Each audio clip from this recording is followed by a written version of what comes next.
Hello students, this is doctor Himanshu Ojha, आपका अपना college काका। तो देखिए, बहुत सारे बच्चे जो हैं अपने डॉक्यूमेंट्स, खास करके कास्ट सर्टिफिकेट को लेकर के कंफ्यूज रहते हैं। पहले बात तो ये होता है कि हमने ऐसे वीडियोस कई बनाए हुए, लेकिन आपने चैनल सब्सक्राइब नहीं किया तो आपको मिलते ही नहीं है। चैनल सब्सक्राइब करके रखिए। टेलीग्राम का लिंक इसी डिस्क्रिप्शन में दिया होता है, वहां जाइए, वहां आप कोई वीडियो मिस नहीं करेंगे। सब्सक्राइब करके भी रखा करें। अब देखिए, सबसे पहले तो क्या कौन कौन से कास्ट सर्टिफिकेट्स, अगर आप ईडब्ल्यूएस में हैं, अगर आप ओबीसी में हैं, सेंट्रल ओबीसी एनसीएल जिसको हम कहते हैं, एससी एसटी हैं या पीडब्ल्यूडी हैं, तो कैसे सर्टिफिकेट्स बनाने होते हैं आपको। और इन केस अभी आपके पास सर्टिफिकेट नहीं है, बाद में आप प्रोड्यूस कर देंगे, तो उसके लिए क्या करना होता है, इस वीडियो में कंप्लीट डिटेल हमने बताई है। तो सबसे पहले आप समझिए कि अगर आप ईडब्ल्यूएस के अंदर है, देखिए इस तरह का सर्टिफिकेट होता है। हालांकि व्हाइट कलर में आपको थोड़ा सा दिखने में इशू आ रहा होगा, तो हम इसको इन्वर्ट कर देते हैं ब्लैक कलर में, आपको नजर आ जाएगा जनरल ईडब्ल्यूएस के लिए सर्टिफिकेट है। अब थोड़ा सा दिखने में सही लग रहा है आपको। क्या है कि वो बच्चे जो ईडब्ल्यूएस में आते हैं, अब ईडब्ल्यूएस के कुछ नियम हैं, समझिएगा। दो तरह के सर्टिफिकेट्स होते हैं।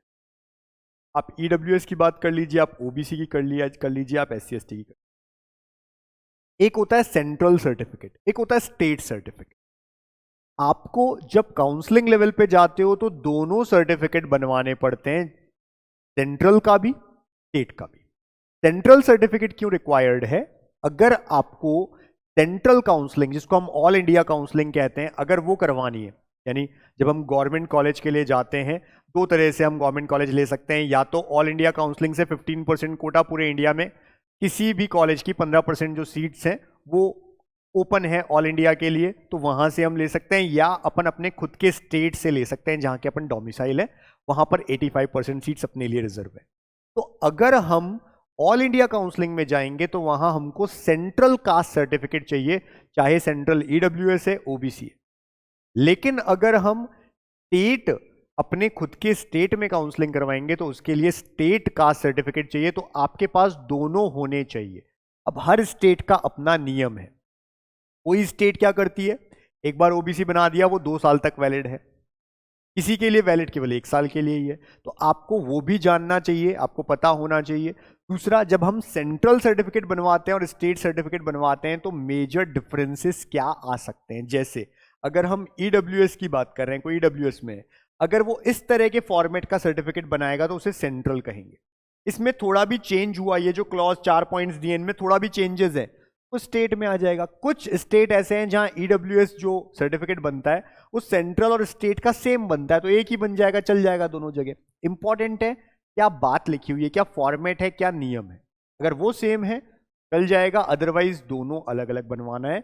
ईडब्ल्यूएस के लिए ये लिखा रहता है, जब हम सेंट्रल में जाते हैं, सेंट्रल कास्ट सर्टिफिकेट हम उसको बोलते हैं, लेकिन इसका ये मतलब नहीं है कि ऊपर हमारे सामने ये लिखा रहेगा कि यहां पर गवर्नमेंट ऑफ इंडिया। याद रखना, गवर्नमेंट ऑफ, यहां पर स्टेट का नाम लिखा होगा। सेंट्रल सर्टिफिकेट में भी स्टेट का नाम लिखा होगा। गवर्नमेंट ऑफ उत्तर प्रदेश, राजस्थान, जो भी है उनका नाम लिखा रहेगा। कुछ स्टेट में हिंदी में बनते हैं ये सर्टिफिकेट, ठीक है ना। तो अब यहां पर लिखा हो, this is to certify that आपका जो नाम है सन ऑफ, तो आपके फादर मदर का नाम, परमानेंट रेजिडेंट ऑफ, कहाँ के हैं आप, एड्रेस, ठीक है, पूरा लिखा रहेगा, डिस्ट्रिक्ट सब कुछ लिखी रहेगी, ठीक है। और आपकी फोटोग्राफ भी साथ में होती है। कि आपकी जो है, ये आगे कहता है कि जो ग्रॉस एनुअल इनकम है साल की, आपकी फैमिली की, पूरी फैमिली की, वो 8 लाख से कम है। एनुअली 8 लाख से कम, सेंट्रल ईडब्ल्यू सर्टिफिकेट ये कहता है। फॉर द फाइनेंशियल ईयर जो भी रहेगा, his her family does not own और possess any of the following assets. क्या क्या नहीं होना चाहिए आपके पास? 5 एकड़ एग्रीकल्चर लैंड, 5 या 5 से ज्यादा एकड़ की एग्रीकल्चर लैंड नहीं होनी चाहिए आपके पास। आपके पास 1000 स्क्वायर फीट या उससे ज्यादा का रेजिडेंशियल फ्लैट नहीं होना चाहिए। आपके पास में 100 स्क्वायर यार्ड से ज्यादा का प्लॉट, रेजिडेंशियल प्लॉट नहीं होना चाहिए। और आपके पास 200 स्क्वायर यार्ड से ज्यादा का जो म्यूनिसिपलिटीज होती हैं, उसमें 200 स्क्वायर यार्ड से ज्यादा का रेजिडेंशियल प्लॉट नहीं होना। ये अगर आपके पास में सारे क्राइटेरिया फुलफिल होते हैं, तो आप सेंट्रल सर्टिफिकेट बनवा सकते हो। सेंट्रल सर्टिफिकेट में ये पॉइंट्स आएंगे। आपके पास अगर ईडब्ल्यू सर्टिफिकेट रखा है, जस्ट मैच कर लीजिए कि क्या सारे पॉइंट्स हैं। अगर यही सब है तो आपका सेंट्रल के लिए भी वैलिड है, स्टेट के लिए भी वैलिड है। अगर ये पॉइंट्स में से कोई भी आपके वहां चेंज हो जाता है, 5 एकड़ की जगह वाला लाइन है ही नहीं, 1000 की जगह 1500 लिखा है, 2000 लिखा है, कुछ भी इनमें से चेंज होता है, मतलब वो स्टेट आपके खुद के स्टेट के नियम है और उसके लिए स्टेट सर्टिफिकेट आपके पास है, that is valid for state counselling. All India के लिए ये सब होना चाहिए। जिस जगह से स्टेट का बनवाया वहीं से जाकर के बोलिए कि ऑल इंडिया का भी हमको बना करके दे, यानी सेंट्रल सर्टिफिकेट बना करके दे, वो आपको देंगे। ठीक है, अब ये पूरा लिखा रहता है, साथ में ये लिखा रहता है अगर आप ईडब्ल्यूएस बनवा रहे हैं तो कि आप और किसी कैटेगरी में नहीं आते हैं, यानी ओबीसी एससी एसटी किसी का भी आप बेनिफिट नहीं ले रहे हैं। ठीक है, यहां पर सिग्नेचर रहेगा, सील रहेगी, यहां पे नेम डेजिग्नेशन जिन्होंने साइन किया उनका लिखा रहेगा, यहां आपकी खुद की रीसेंट फोटोग्राफ पासपोर्ट साइड आएगी। ठीक है, ये सब कुछ लिखा रहता है, पॉइंट याद रखिएगा। The income and asset of the family as mentioned would be required to be certified by an officer not below the rank of tehsildar in the state या यूटी। ये तब आपको बना करके देते हैं, तो अपने अपने नियम है। कुछ जगह पे प्रॉपर आपसे मांगा जाता है कि एफिडेविट भी ला करके दो, आप ये ला करके दिखाओ कि आपके घर का नक्शा है, कितना है क्या है, तो उसमें नक्शे में देखा जाता है कि कितने स्क्वायर यार्ड का है। सारी चीज़ें कई जगह पे बहुत स्ट्रिक्टली चेक की जाती है, तो प्रॉपरली आप इसे बनवा लीजिए। टाइम अभी है, अभी से बनाना स्टार्ट करिए, तो होगा क्या, टाइमली बन जाएगा। इन केस नहीं बन पाए तो हमको क्या करना है वो भी हम बता देते हैं। ठीक है, ये सब चीज़ें यहाँ पे रहेगी, इनकम पूरा प्रॉपर चीज़ें जो है ये सारी चीज़ आपके पास में होनी चाहिए जो बनाया हुआ है। इन केस किसी बच्चे के पास में नीट के टाइम पे ये फॉर्म नहीं है तो उसको ऐसा डिक्लेरेशन करना है। डिक्लेरेशन को भी हम एक बार इनवर्ट में दिखा देते हैं, है क्या। सपोज नीट में आप ईडब्ल्यूएस कैटेगरी फिल कर रहे हैं क्योंकि आप ईडब्ल्यूएस में आते हैं, लेकिन आपके पास फिलहाल नया ईडब्ल्यूएस बनाने को आपने दे रखा है। नीट के फॉर्म सपोज निकल जाते हैं इस बीच में, आपका फॉर्म कह रहा है या आपके जो ऑफिसर है जिनको आपने फॉर्म दिया है वो कहते हैं कि अभी 1 महीना लगेगा, तो आपको क्या करना चाहिए ऐसे टाइम में।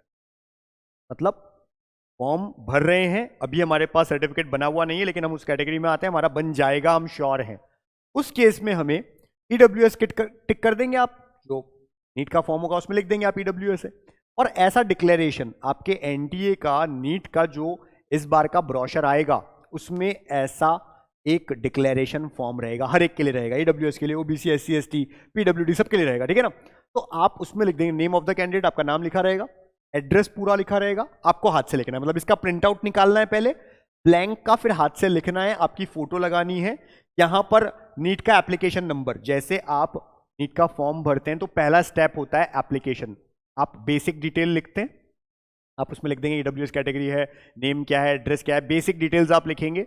आप जैसे ही ओके करेंगे पासवर्ड एक बनेगा, आपको एक एप्लीकेशन नंबर मिलेगा, उसके बेस पे आप आगे का फॉर्म भरते हैं, तो वो एप्लीकेशन नंबर जनरेट हो जाए, उसके बाद में आप ये निकालिए, यहां अपना फॉर्म का भरिए। अब ये क्योंकि लास्ट ईयर हमने एज इट इज ब्रोशर से लिया है, 2023 लिखा है, यहां पर 2024 लिखा रहेगा, बस आपको यहाँ एप्लीकेशन नंबर लिखना है जो कहाँ से जनरेट होगा, जैसे ही आप नीट का फॉर्म के लिए अप्लाई करेंगे पहले जनरेट होगा, वो आप यहाँ लिख देंगे, तो निकालने के बाद हाथ से, और इसके बाद में यहाँ पर क्या क्या चीज़ें हैं, मोबाइल नंबर है आपका, ईमेल आईडी है, ये सारी चीज़ आप देंगे, और ये सब देने के बाद आप अपने पेरेंट्स के साइन करवा लेंगे। ठीक है ना, ये सब करने के बाद, और इसमें क्लियर लिखा हुआ है, इसमें ये लिखा है कि मुझे पता है कि मेरे पास ये फॉर्म जो है इसके समय में जब मैं फॉर्म भर रहा हूं तब मेरे पास में ये सर्टिफिकेट नहीं है, लेकिन at the time of admission जब काउंसलिंग होगी, नीट का रिजल्ट आएगा उसके बाद, तब तक मेरे पास ये आ जाएगा। अगर मेरे पास नहीं आता है, जो कि इन्होंने दिया था लास्ट टाइम पे, लास्ट ईयर इन्होंने क्या कहा था, 1 अप्रैल 2022 के बाद का बना हुआ, इस बार ये क्या कह सकते हैं, इस बार कह सकते हैं 1 अप्रैल 2023 के बाद का बना हुआ, तो अभी भी आप बनाओगे तो वैलिड होगा। ठीक है ना, तो वो आपके पास में अभी नहीं है, आपके पास आ जाएगा, इन केस नहीं होगा तो आपको इस कैटेगरी से बाहर कर दिया जाए। अब इसमें देखिए एक चीज मैं आपको बता देता हूं, सपोज किसी बच्चे ने ईडब्ल्यूएस भर दिया, फॉर्म ईडब्ल्यूएस से भर दिया, नीट का रिजल्ट आया, नीट के रिजल्ट में भी आपको सपोज कैटेगरी चेंज करने का ऑप्शन नहीं मिला, आप ईडब्ल्यूएस से ही कर रहे हैं, आपके पास सर्टिफिकेट नहीं है, आपको फर्स्ट राउंड में, सेकंड राउंड में, किसी भी राउंड में कोई कॉलेज मिल गया लेकिन वो ईडब्ल्यूएस कैटेगरी में मिला है क्योंकि आपने वो कैटेगरी शो की है। अब ऐसे में क्या होगा, जब आप कॉलेज जाएंगे वेरिफिकेशन करने तो आपका एडमिशन कैंसिल होगा, एडमिशन कैंसिल हो जाएगा, अगले राउंड में अब आप जनरल कहलाओगे, आप अपने मर्जी से चेंज नहीं कर सकते जब तक आपको ऑप्शन ना मिले। इन केस ऑप्शन मिलता है कैटेगरी चेंज करने का तो आप कर सकते हैं, अगर ऑप्शन नहीं मिला फंस जाओगे। अगर सपोज करो किसी को कॉलेज ही लास्ट राउंड में मिलता है जाकर के सीधा, एडमिशन कैंसिल हो जाएगा, उसके बाद कोई राउंड ही नहीं बचेगा, तो उनकी कैटेगरी चेंज कैसे होगी? इसलिए इन केस आप इन कैटेगरीज में आते हो तभी आप भरें, बाद में फंसे नहीं, याद रखिएगा। ये ईडब्ल्यूएस के लिए था। लास्ट में पेरेंट्स के साइन रहेंगे, फादर मदर, ठीक है। डेट आप डलवाएंगे पेरेंट्स से, जिस दिन भी आपने ये भरा है उस दिन का आपका नाम, ठीक है, जो आपका नाम रहेगा, सिग्नेचर, ठीक है, एप्लीकेंट का, यहाँ पे पेरेंट्स का आपका नाम, ठीक है, ऊपर आ चुका है, यहाँ पे सिग्नेचर आपका, यहाँ पे पेरेंट का नाम, फादर या मदर जो भी कर रहे हैं साइन, और उनके साइन, यहाँ पे सामने डेट लिखी रहेगी, फादर के साइन और आपके साइन के सामने कि कौन से साइन दिन आपने साइन किए। ये अब आप हाथ से भर चुके हो, अब इसको स्कैन करो और अपलोड करो फॉर्म के अंदर, ऐसा कहा जाता है। ये तो बात थी ईडब्ल्यूएस। ईडब्ल्यूएस के जो बच्चे हैं उनको समझ में आ गया होगा क्या करना है उन्हें। फॉर्म भरते वक्त अगर आपके पास नहीं है तो आप ये लगा सकते हैं, लेकिन आप अप्लाई कर दीजिए, आपको पता होना चाहिए आप इस कैटेगरी में आते हैं या नहीं आते हैं। अगली बात है ओबीसी की, तो ये ओबीसी की हम बात कर रहे हैं, सेंट्रल ओबीसी, जिसको हम ओबीसी एनसीएल सर्टिफिकेट कहते हैं। अब मैं इसको इन्वर्ट करके दिखा देता हूं, देखो ओबीसी एनसीएल। पहली बात, सबसे पहले आप गूगल पे जाकर के सर्च कर सकते हैं, आप लिखें कि क्या आप ओबीसी एनसीएल सेंट्रल लिस्ट में आते हैं। आप ओबीसी एनसीएल की सेंट्रल लिस्ट चेक करें, वहां लिखा होता है कौन कौन सी caste OBC NCL central list में आती है। कई बच्चे ऐसे होते हैं जो स्टेट में तो ओबीसी हैं लेकिन सेंट्रल लिस्ट में ओबीसी नहीं होते हैं।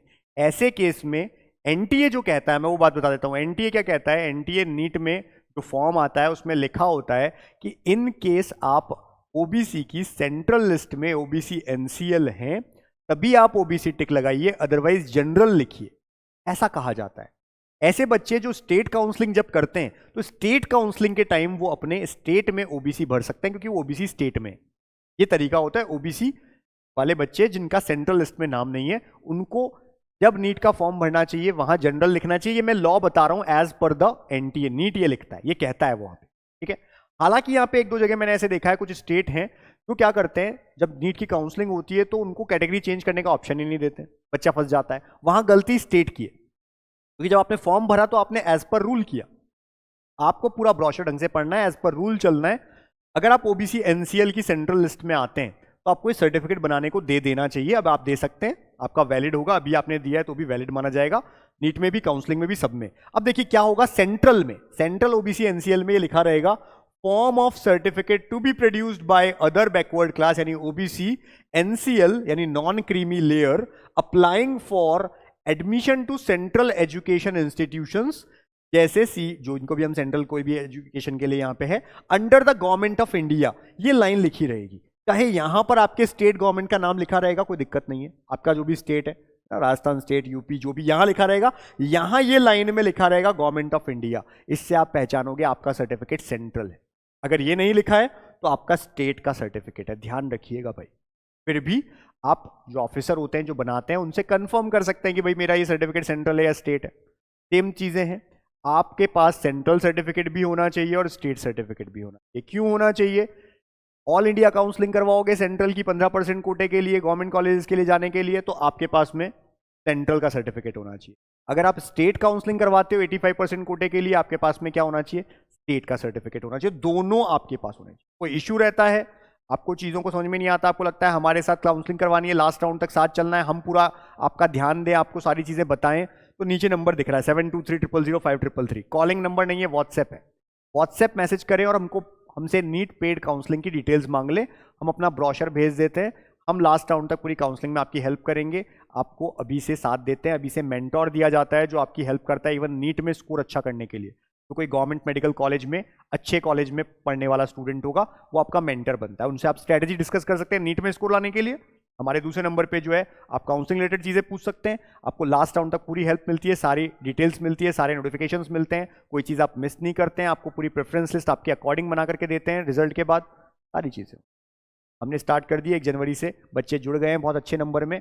हम हर साल की तरह जल्दी बंद भी कर देते हैं, ये आपको पता है, जो बच्चे जानते हैं पिछले साल से हमको, हम इसको नीट काउंसलिंग को बंद कर देते हैं टाइम बाद जब हमारे पास नंबर स्टूडेंट एक्सीड हो जाते हैं, क्योंकि हमें सर्विसेज पे बिलीव है। हम नंबर बढ़ा करके कुछ नहीं कर सकते, हमें सर्विसेज अच्छी देनी होती। तो ओबीसी सेंट्रल सर्टिफिकेट, लेकिन स्टेट का भी जरूरी है। क्यों? स्टेट काउंसलिंग के लिए, दोनों जरूरत है आपको। अब किसी के बच्चे को सेंट्रल का बनवाना है तो उसमें क्या लिखा रहेगा? आपका नाम, पेरेंट्स नेम, एड्रेस, ये सब चीज लिखी रहेगी। उसके बाद में लिखा रहेगा बिलोंग्स टू कौन सी कैटेगरी, जो आपका जो भी कम्युनिटी है, वो कास्ट का नाम लिखा रहेगा, स्टेट का यहाँ पे नाम लिखा रहेगा, ठीक है। और लिखा रहेगा कि आप रिकॉग्नाइज होते हैं बैकवर्ड क्लास में under government of India, ministry of social justice and empowerment, resolution number लिखा रहेगा, सारी चीजें यहाँ पे लिखी रहेंगी। फिर this is also to certify that he she does not belong to person section creamy layer. Creamy layer में नहीं आते हैं। क्रीमी लेयर की एक्चुअली कुछ परिभाषा है, वहां पर भी ऐसा ही है कि अगर आपकी सैलरी, आपके फैमिली जो सैलरी है वो 8 लाख से ऊपर नहीं है कहीं कर, जो भी आपकी स्टेट्स में अलग अलग है, या सेंट्रल के लिए 8 लाख है, वो लिमिट्स है, वो क्रीमी लेयर की लिमिट्स हैं। अगर उनसे ज्यादा है आपके फैमिली इनकम तो आप फिर क्रीमी लेयर में आएंगे। और जो क्रीमी लेयर में आता है that is equals to general. जो क्रीमी लेयर में आते हैं उनको फिर ये ओबीसी एनसीएल बनवाने की जरूरत नहीं है, वो जनरली फिल करेंगे, उनके बराबर है, उनको कोई बेनिफिट नहीं मिलता है। ओबीसी एनसीएल मतलब नॉन क्रीमी, उसके सारे पॉइंट्स आपको पता रखने हैं, जो सारे लिखे रहते हैं कि क्या है वो सारा, इसीलिए रेवेन्यू ऑफिसर चेक करते हैं पूरी चीजें। तो आपको ये सारी चीज लिखी होनी चाहिए इसके अंदर।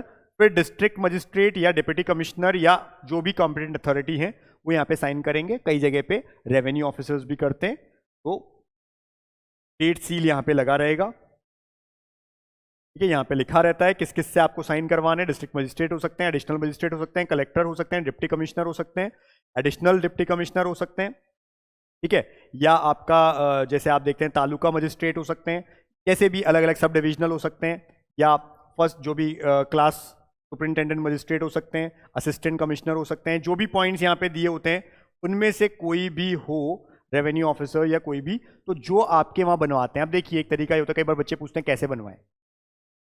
आजकल हर स्टेट में कई सारी ऐसी सुविधाएं कंप्यूटराइज्ड हो गई हैं, और इस तरह के कंप्यूटर वालों को एक ऑथराइज बना दिया। जैसे राजस्थान में ई मित्र कहा जाता है, हर जगह पे अपना अपना नाम होता है।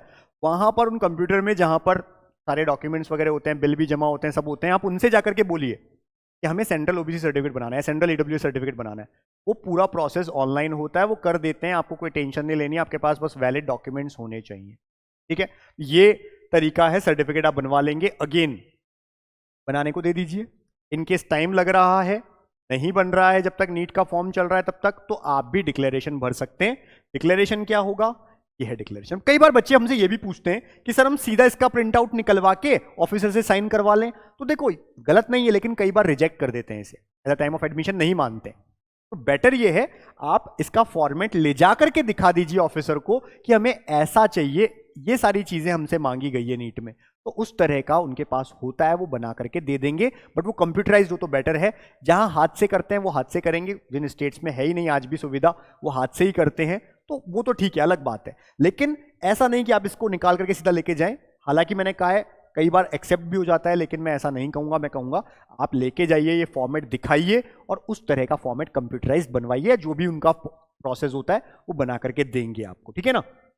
इन केस ओबीसी का बच्चा, लेकिन at the time of NEET form filling उसके पास में सर्टिफिकेट नहीं है, उसने बनाने को दे रखा है, उन्होंने कहा एक महीना लगेगा, 1.5 महीना लगेगा, उस बच्चे को क्या करना चाहिए? उसे यहां पर ऐसा बना लेना है। ये अगेन एनटीए नीट के ब्रोशर में आएगा, इन्फॉर्मेशन बुलेटिन में आएगा, आप निकाल लेंगे। जैसे ईडब्ल्यूएस के लिए मैंने कहा था, नेम ऑफ कैंडिडेट, एड्रेस, सब कुछ लिखा रहेगा, फोटोग्राफ लगी रहेगी, यहाँ पे एप्लीकेशन नंबर, यहाँ पर 2024 रहेगा लिखा हुआ। इस बार क्या होगा, जैसे हम नीट का एप्लीकेशन फॉर्म डालेंगे, पहले एप्लीकेशन नंबर आएगा, उसके बाद आपको बाकी के स्टेप्स करने हैं। तो एप्लीकेशन नंबर जैसे ही मिल जाए, आप इसको प्रिंट करवा के लिखिए हाथ से, सारे फॉर्म्स को इसको भरिए हाथ से, इसको पूरे को, है ना।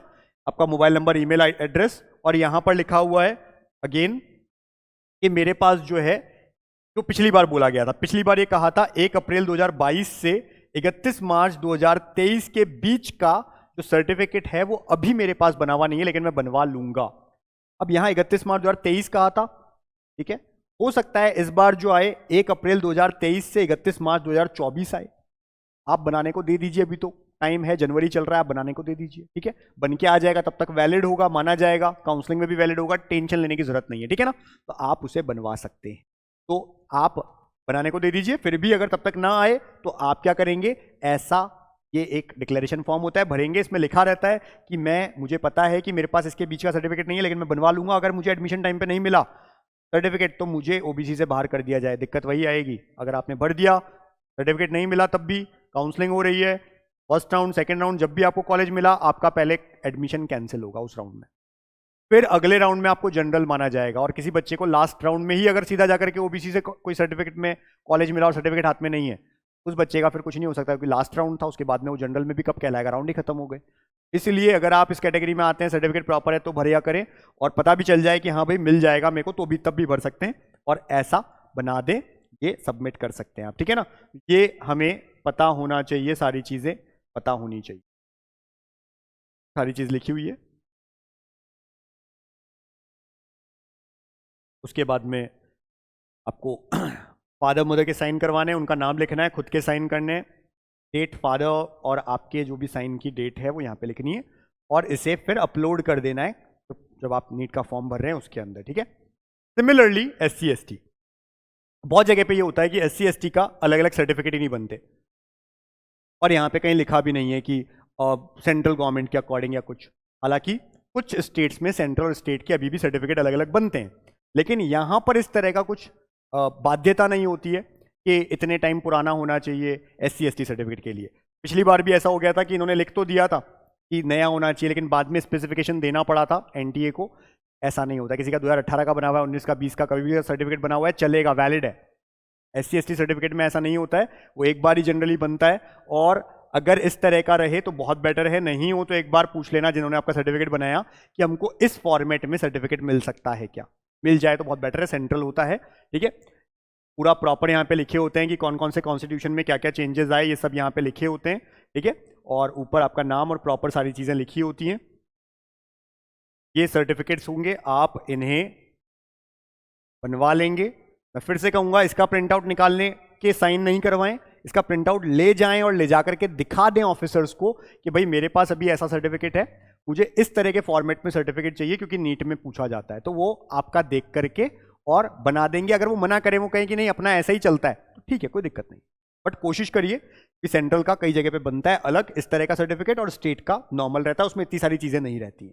तो आपको मैंने बता दिया है, चीजें आपके पास होनी चाहिए। अगेन SC ST सर्टिफिकेट नहीं है किसी के पास में प्रॉपर, तो क्या करना है, उसे पे भी जाकर के ऐसा फॉर्म भर देना है, डिक्लेरेशन फॉर्म बोलते हैं इसे, जहां नेम, एड्रेस, नीट UG 2024 इस बार आ जाएगा, उसका एप्लीकेशन नंबर लिखा रहेगा जो कि स्टार्टिंग में आपके पास आएगा, आप लिखेंगे, यहाँ फोटो लगा देंगे, आप मोबाइल नंबर यहाँ लगा देंगे। अब देखो पिछली बार थोड़ी सी गलती करी थी तो बाद में हटा लिया गया था। पिछली बार स्टार्टिंग में कह दिया था कि मेरे पास में जो है सर्टिफिकेट वो इतने 2022 का है, 23 का है, जो भी मतलब इससे पहले तक का होना चाहिए। बाद में उस टर्म को हटा दिया था, कहीं पर भी कोई ईयर डेट नहीं लिखा है, कभी का भी हो चलेगा। इन केस बनाने को अब दे रखा है कैटेगरी में SC ST में, लेकिन अभी बनाने को दिया है, बनने में 1-1.5 महीना लगेगा। लीड का फॉर्म आ गया तो क्या करें, इसको भर दीजिए, ठीक है। इसको डिक्लेरेशन कहते हैं, जैसे बाकी सबसे हमने बोला वही डिक्लेरेशन है। पेरेंट्स के साइन, आपका पेरेंट का नाम है वो लिखा रहेगा, आपका साइन रहेगा, साइन के डेट्स क्या है वो सामने लिखनी है, ये आपको भर के रख देना है। इसमें क्या है, इसमें यही कहा गया है कि मुझे पता है कि मैं सर्टिफिकेट मेरे पास में नहीं है इस समय और मैं इस कैटेगरी में आता हूँ, इन केस मुझे नीट में सीट मिलती है, मुझे मेरा एडमिशन होता है और मेरे पास उस समय हाथ में नहीं हुआ सर्टिफिकेट, तो मुझे बाहर कर दिया जाए। क्लियर कट लिखा रहता है, ठीक है ना, मतलब मेरा एडमिशन कैंसिल कर दिया जाए, फिर आपको अगले राउंड में जनरल माना जाएगा। मैं फिर बोल देता हूँ, ये बात आपके पास होना चाहिए। अब सपोज करिए कोई बच्चा है दिल्ली का, ये केस इंपॉर्टेंट है इसलिए बता रहा हूँ, 11-12 दिल्ली से कर ली, रहने वाले यूपी एमपी कहीं और के हैं, लेकिन दिल्ली से कर ली तो 11-12 उनको डोमिसाइल मिल जाता है, DU के लिए IPU के लिए एलिजिबल हो जाते हैं। लेकिन वो SC कैटेगरी में आते हैं, ऑल इंडिया और स्टेट से SC हैं, लेकिन IPU से फॉर्म भर रहे हैं और दिल्ली से उनके पास में SC या ST सर्टिफिकेट नहीं है या OBC नहीं है या जो भी, तो आप फिर IPU में जनरल कहलाएंगे। IPU दिल्ली के लिए अगर आपको कैटेगरी सर्टिफिकेट रखना है तो दिल्ली का होना चाहिए, ये ध्यान रखें।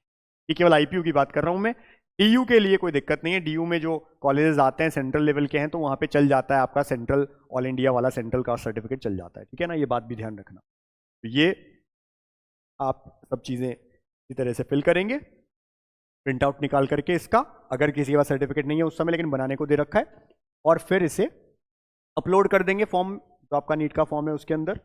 बात कर लेते हैं PWD कैटेगरी की। PWD वाले बच्चे हमेशा कहते हैं हमारे ऊपर कोई वीडियो नहीं बनाता, जबकि हमने बहुत बार ऐसे वीडियोस बनाए हैं, आप देखते ही नहीं है, आपने चैनल सब्सक्राइब ही नहीं किया हुआ है बेटा। दिक्कत यही है, चैनल सब्सक्राइब नहीं करते हो तो आपको कोई वीडियो आता भी है, शो नहीं होता। टेलीग्राम को आप साथ में ज्वाइन करके रखें, वहां पर भी आपको इन्फॉर्मेशन हम लोग देते रहते हैं। देखिए, पीडब्ल्यूडी में होना और पीडब्ल्यूडी का बेनिफिट मिलना और पीडब्ल्यूडी से एडमिशन होना बहुत डिफरेंसेस है। आप पीडब्ल्यूडी में आते हैं, आपके पास कोई हो सकता है अभी तक डिस्ट्रिक्ट लेवल का हॉस्पिटल का कोई सर्टिफिकेट भी हो, मान लिया मैंने आपके पास रखा हुआ है।